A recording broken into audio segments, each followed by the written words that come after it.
When I heard I had breast cancer, I had so many questions, especially when the doctor said it had spread to a couple of lymph nodes under my arm. Yeah, right under there. The cancer can spread to them.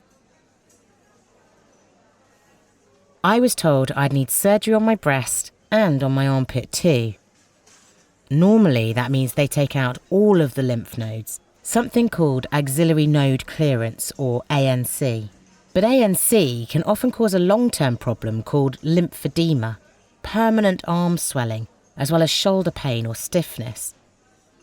It can really affect day-to-day life. So my clinical team told me about the TADPOLE study. It's testing a gentler option called TAD, targeted axillary dissection. Instead of removing all of the lymph nodes, TAD is much more targeted. It just removes the cancerous nodes and some surrounding lymph nodes called sentinel nodes. The doctors want to find out if TAD has fewer long-term side effects than ANC, while still being just as safe.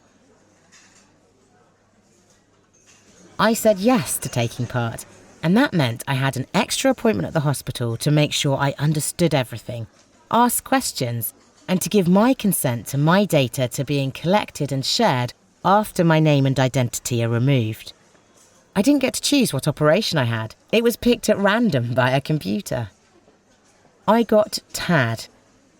Most people in the study are put into the TAD group, 2 people out of 3. Before surgery, because I was having a TAD, I had an extra ultrasound scan for the doctor to mark the cancerous nodes they needed to remove, and just before the operation, I had an injection to help identify the sentinel nodes. After that, everything was just part of my usual care. I get a yearly mammogram to check the cancer has not returned, like with standard care. The study team checks in by phone a month after the surgery, and then once a year to see how I'm doing and run through some questions.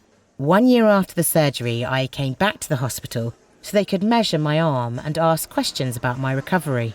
They also asked if some leftover tissue from my surgery could be used for future research. It's anonymous, and I liked the idea of helping other women down the line. I felt well supported, and I'm glad I joined. But I want to say, my friend Sarah was offered the study too, and she decided not to take part. That was completely fine. She still got excellent care, just like I did. But if you say yes, like I did, you're helping make treatment better for everyone. Want to know more? Just ask your doctor or nurse, or check the website.